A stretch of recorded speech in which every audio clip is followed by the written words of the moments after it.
This is Dave Meltzer with Entrepreneurs, the Playbook, and I am so excited about this entrepreneurial journey here because I have Hakeem Valles, and hopefully I pronounced it correctly. Most of you know him as being an NFL star, playing in Arizona, great football player, but that's not good enough for the Playbook, man. We've had Hall of Famers on here. You are a Hall of Famer of entrepreneurs, and I have to get into your story because I'm so excited. I love when it's in your blood. I believe that there's a quantum memory. You inherit, an entrepreneurial spirit. When did your entrepreneurial journey start? It started way back in fifth grade. Fifth grade. Yeah, fifth grade. My dad just found the old T-shirts that I had made. It's called the Green Boys Landscaping Company. And my older brother, I made ads on Craigslist, and I would go all across town and all my neighbors' house, and I would cut grass. And then once I got to seventh grade, my mom, she ran the concession stand for like my older brother at the high school. So she had a Sam's card. And I was in Sam's Club and I saw the Skittles in there. And the Wild Berry Skittles, they were $13.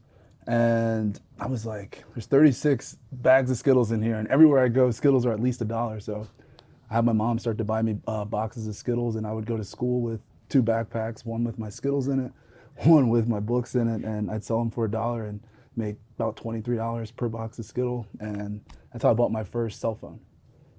And you bought that cell phone, and when you were saving your money, did you have something in mind that you wanted to buy, or did you wait till you had the money and then decide what you wanted? It was kind of both. Mm-hmm. It was, once I knew I could buy things, as long as I had like a machine that could, start to make me money, and like, I knew I wanted, it was the white chocolate LG, like a little sliding phone. And how old were you? I was in 7th grade, so So you're lucky, too young for girls, so you don't have to waste your money there. Exactly. You went right for the cell phone. Yeah. And then leading to that cell phone, what was the next entrepreneurial thing? Football, was that important to you at the time? Honestly, in 7th grade? Basketball was. Basketball. So if you asked me back then, I was going to the NBA. My middle school at the time, they had just cut sports. So I asked my dad's like the best dude alive. And he literally challenged me. If I wanted to do it, I could do it. Meaning, if I wanted to go to LA Fitness at 4 a.m. every morning before school, he would take me. But I had to wake him up. That was the only rule. And so from 6th grade through 8th grade, I was up at 4 a.m. every day, going to LA Fitness, getting my shots in. There's these things called jump soles that you put on your toes so you could dunk. And I wanted to dunk when I was that young. So I would get my jump soles workout in on Thursdays and Fridays. The older guys would come in and I'd run pickup ball with them. And I had hoop dreams. Football was on the back burner back then. Yeah, and so you have the hoop dreams and the entrepreneurial spirit. What was your next entrepreneurial venture? It was going from high school, going into college. When did you start playing football? So I started playing when I was probably in 4th, 5th grade. Pop Warner? Yeah, but football kind of got, in high school, for example, I was gonna quit football. Junior year of high school, I went to boarding school, I went to the petty school, and my advisor was also my basketball coach. And I went to him going into my junior year, I was like, I wanna go to Duke, I want to go D1 for basketball. I can't do that because every time basketball season comes around, I'm in football shape.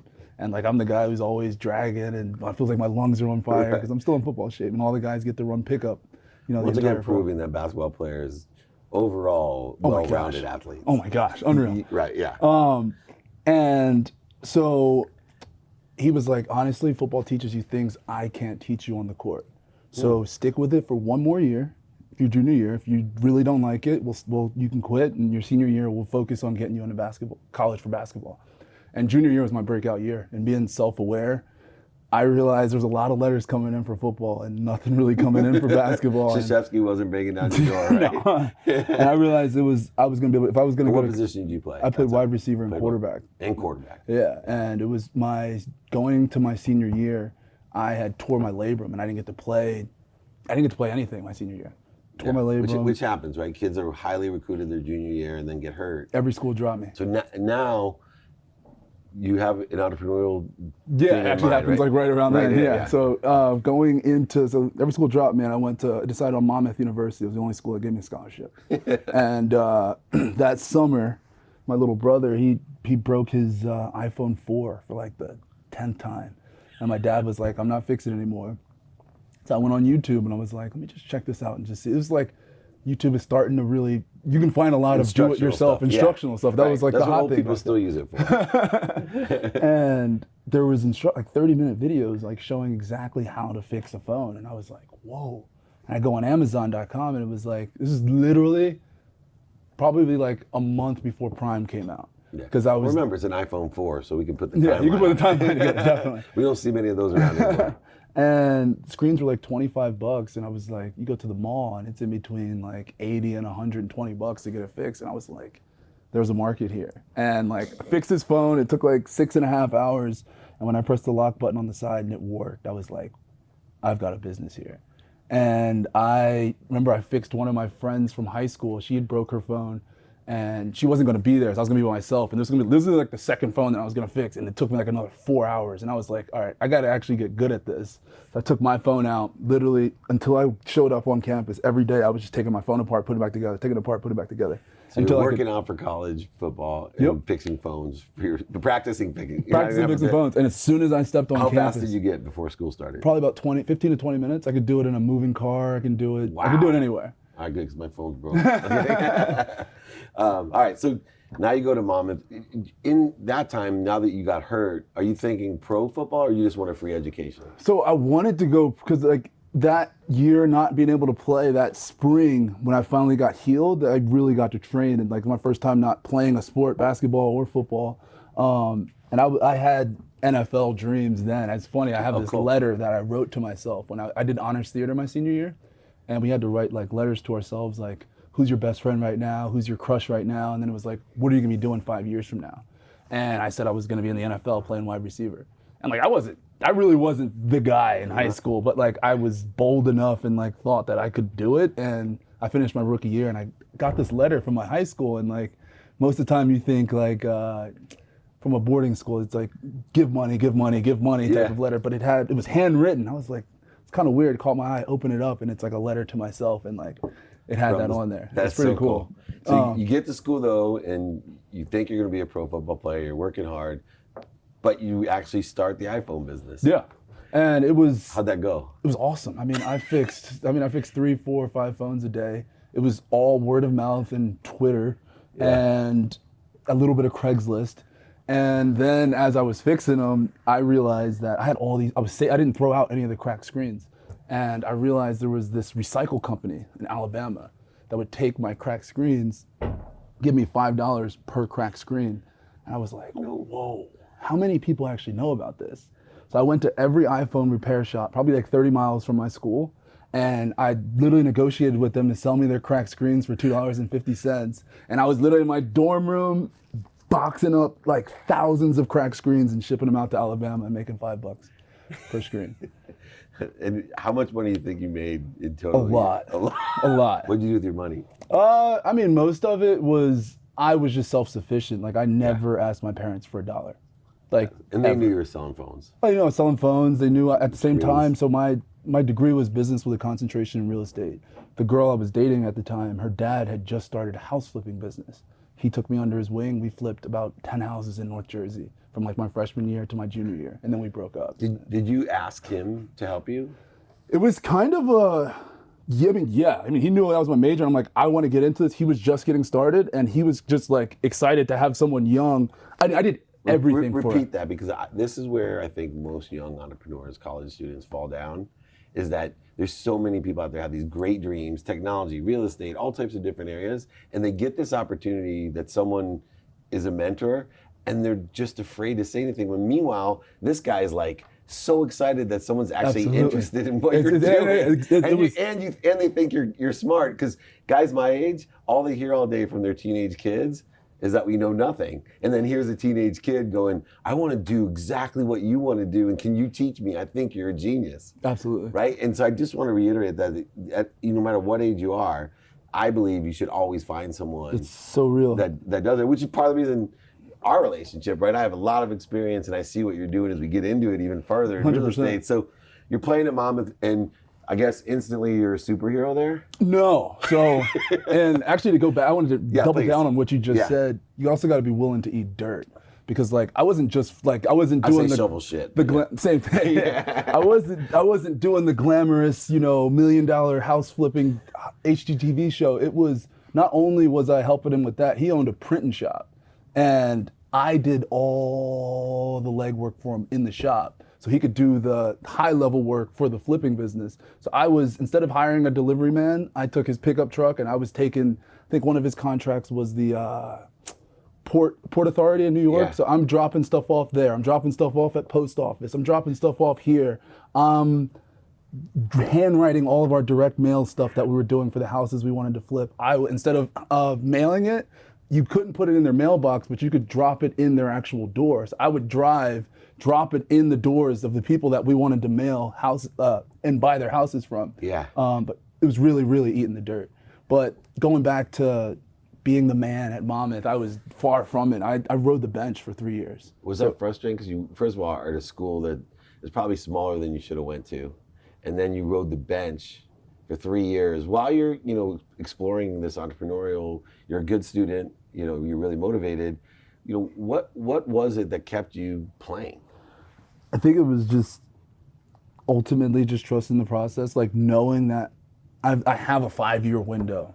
It's only 3 years. If I get on the field enough for 2, I can play. Because knowing my little brother, he played for 2 years and got drafted. Yeah. And it was like, I know that I'm good enough. I know I know the guy who's in front of me who just made it to the NFL, and I know that he's not that much better than me.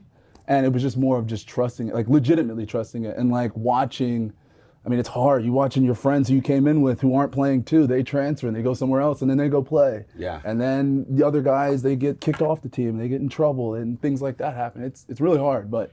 It's so interesting because my business partner, Warren Moon, I always ask him, like, what must have been like for 6 years to be in Canada and sit there like you were on the bench, but they're going, I'm better than these guys down and winning great. I mean, you're showing, like, you're sitting on the bench, you don't get a chance to show anyone. He's actually showing people how good he is. So it's just remarkable, that self-determination and belief that you're not listening. I say you're not voting for what other people think. You're not putting faith in what other people say. That's real. Right? That's real. And I think it's really important because I think your success comes from thinking outside the box, putting faith in yourself, and not just putting faith, but putting the work in. Did you continue to work as if you were going to be in the NFL even though you're on the bench? Oh my gosh. I mean, catching thousands of balls during my free time. Every summer, didn't have to take summer classes, but I took summer classes just so I can get in front of the coaches so they could see me working out.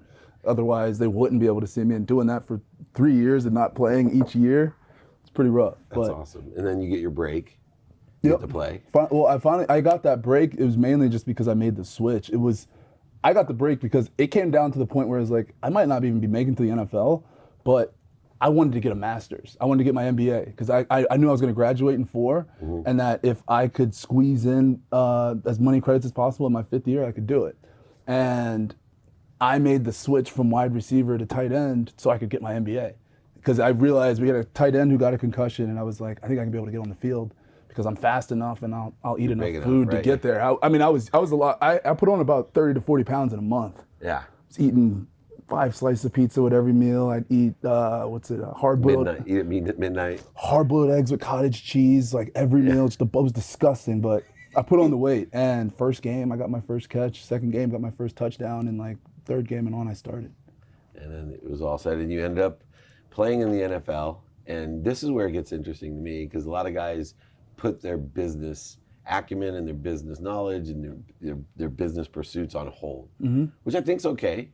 But you actually, from day one in the NFL, you put your mind to work and said, hey, I got to live here anyway. What'd you do? So I knew of a strategy called house hacking. And it was actually, so as soon as, there's this site called Bigger Pockets. It's like a Facebook for real estate investors. And I knew, leveraging the fact that I'm an NFL player, they have local forums. So I introduced myself in the local Tempe, Arizona forum saying, hi, my name's Hakeem Valles, rookie for the Arizona Cardinals, interested in house hacking and buying my first multifamily property here in Tempe, looking to network with other like-minded investors. And probably like 50 people responded to it. And I took them all out to coffee and literally talked up and down. They showed me their systems, how they run their properties, took me on tours of their properties. Some of them pitched me some stuff that I wasn't interested in, but a lot of them just genuinely wanted to help and were just excited to have access to an Arizona Cardinal. Yeah. And that was when I found an investor / realtor who understood the house hacking technique, and I bought a fourplex. So using the FHA loan, I put as little as 3.5% down on a $268,000 fourplex. I only came out of pocket $13,000. And There's a couple cell phones for you. yeah, a couple cell phones. And after buying it, I never paid a dime because my tenants paid my mortgage. That's awesome. And then you get traded to Detroit. So I go to Detroit after a year and a half in Arizona. So I took that unit, rented it out, and went to the Lions, and I bought a duplex and did the same thing. Lived on one side, Airbnb'd the other side, and it covered my mortgage and lived for free. And you still own those properties? Yeah, I own both of them. And now you're playing, and you know, like Walter Powell, who I love, you know, you're one of the few athletes that said, you know what, I'm not going to get so busy with this football stuff. I might get rich playing football, but I'm not going to get wealthy. And I think you see that distinction. In fact, looking and listening to you, there's this fire of, you know, being more interested than interesting, of living life to its fullest. Is there something that happened to you when you were young that, you know, gave you this kind of different, because you have a different attitude. Absolutely. You know what I mean? Like, yeah, who the heck just spends 6 hours doing the cell phone? Who does all that? Like, you just have this incredible attitude of, I want taking 50 people out for coffee, right? Tell me about what happened. So it was actually between my senior year and my 5th year of college. Me, my mom, my dad, my grandma, we went on a missionary trip to Haiti. So I'm Haitian, and our mission was to give out medicine to different churches and orphanages across the country. We went out there with that group, some people from our church, some nurses from Villanova University. And it was, I mean, the most beautiful week of my entire life. Like, being able to be ingrained with your own country, with your own people, eating the food, eating tree-ripe mangoes and coconut and things like that. It was unreal. And it was May 29th, it was 2015. And there was 4 of us. We were playing the card game called Spades. And there was a storm that night. So to let a breeze in, we opened up the steel bolted door. And like, we had 10-foot walls with barbed wire on the outside. And all of a sudden, like, you ever seen those electric fly swatters that you kill bugs with? Yeah. We were killing a whole bunch of bugs with those the whole trip.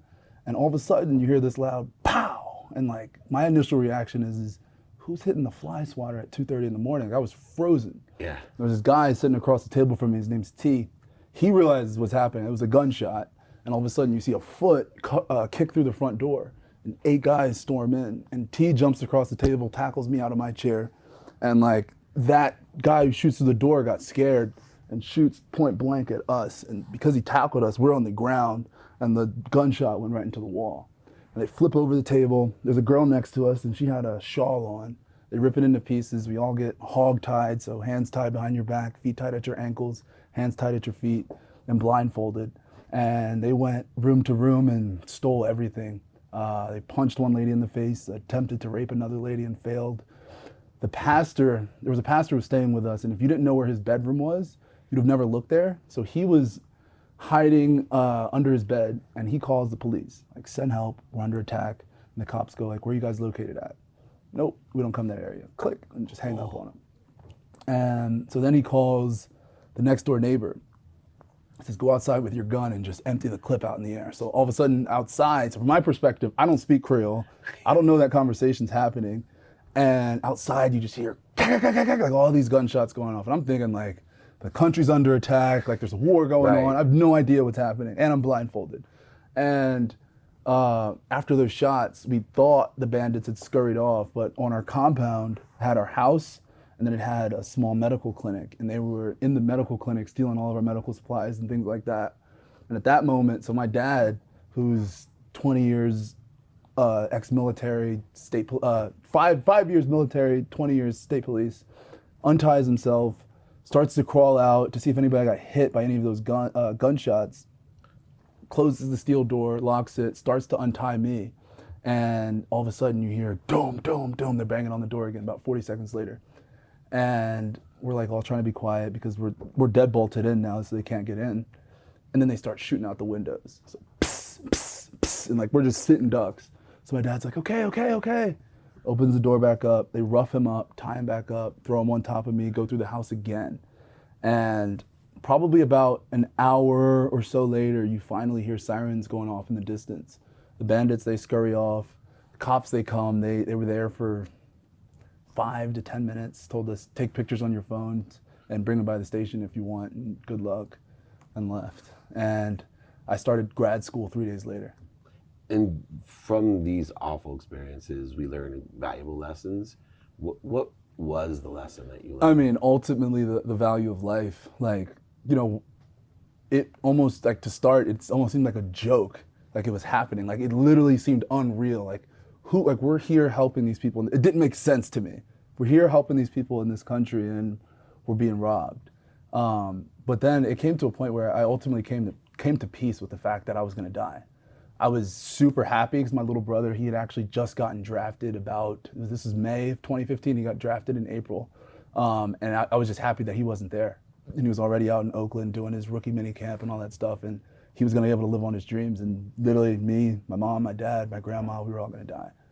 And I mean, saw my life flash in front of my eyes. Like, it was pure peace. And then it was, you know, getting out of that, you truly, truly, one, understand the value of life, and two, I can frame that moment against anything.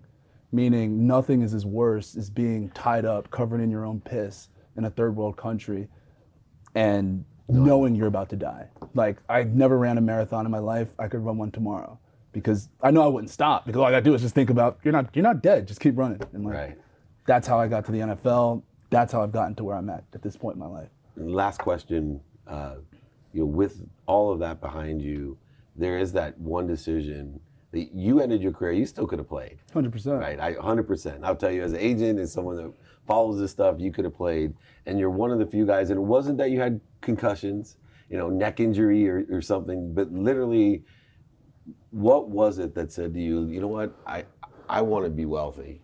I don't need to play football anymore. I got my master's degree, I got my education, I experienced and proved myself that I could be one of the best football players in the world. Something that, I would say 9 out of 10 kids say what you want, they want to be a professional athlete, but it's 1 out of 10,000 or 1 out of 100,000 that actually get to do it. Absolutely. So here you are, and you're going to give it all up just to go sell houses? I mean, it was twofold. So going into my third year, that off seasons, I decided I didn't want to just be a fourplex and duplex real estate investor. I wanted to buy larger multifamily apartment communities. And so I was very tactical about it. I decided to figure out the markets I wanted to invest in. I hired a demographer, decided on the different market dynamics that I wanted to focus on, job growth, population growth, things like that. Can I give you a hack to that? What's up? Go into the city, everybody listening, go into the city planner and see where companies like Lowe's and Home Depot are building their new Home Depots and Lowe's. Absolutely. Or, second piece of advice, go into the fastest growing counties in America, take Main Street, go out 8 miles, buy as much land as you can, and just sit on it. Those are two hacks that I know as I like far as that. instead of the demography. I like that. Meltzer hacks. I like that. And so that off season, as soon as January 1st hit, I literally went to those markets and started building teams out, and started getting capital commitments from guys that I played with. And that was when I realized I was on fire. Like, this is what I'm doing the rest of my life, like 150%. And it was in this past, last August, I have a 1-year-old daughter now. And having her the morning of a game really put things in perspective. And I couldn't be the dad I wanted to be, the investor I wanted to be, and play in the NFL. It did not make sense. 6 a.m. to 6 p.m., I'm focused on football. 6 to 7:30, I get to be a dad. 7:30 to 9, I get to be a fiance. And when does what I actually love come into play? And I realized midweek, we're playing the Dallas Cowboys. Half of my page is what to know, Leighton Vander Esch, Sean Lee, this guy, that guy. Other half of the page, call this investor, follow up with this person, running numbers on properties, because I'm like, I know all this stuff, and I'm not excited about this stuff, and I'm excited, I can't wait to get home, because I gotta call this guy about what I just saw with this and that, and I realized, what the hell am I doing? You don't love this at all. So if you're not happy, one, what are you doing? And two, I realized, I can do a lot more things with my life with real estate and, chasing my own dreams without playing the NFL. Yeah, I think the biggest lesson is why I was so attracted to you and wanted you on here is you're somebody that learned to love what you do. and you didn't allow others that faith that I talk about. You know, a lot of times I see athletes, they're just putting faith in what other people think of an NFL star. That's real. Right? And they literally, and then you feel stuck. And it's worse because it's a physical game and there's risk and there's so much sacrifice that people don't understand by being a professional athlete. They just take for granted. You're someone that had an incident, you can't take life for granted, so you know the value of your 1-year-old's life. 100%. And I think people, when you make those business decisions and to be successful, whatever you do, you have to learn to love what you do and put it into perspective. But you also have a quantitative brain that, you know, you understand the dollar. You know, from the 5 years old, you were looking for margin. You know, and there's no better thing in the world than real estate to look for margin, because all our laws are based off of real estate. It's to protect the landholder. There's a variety of other reasons. The wealthy people in the world own the land, and I know you're going to be one of those people. So I appreciate you coming on and teaching some unbelievable lessons here on the Playbook. Absolutely. Thank you so much for having me, Hakeem Dave. Valles. This is Dave Meltzer, one of the best editions of Entrepreneurs, the Playbook.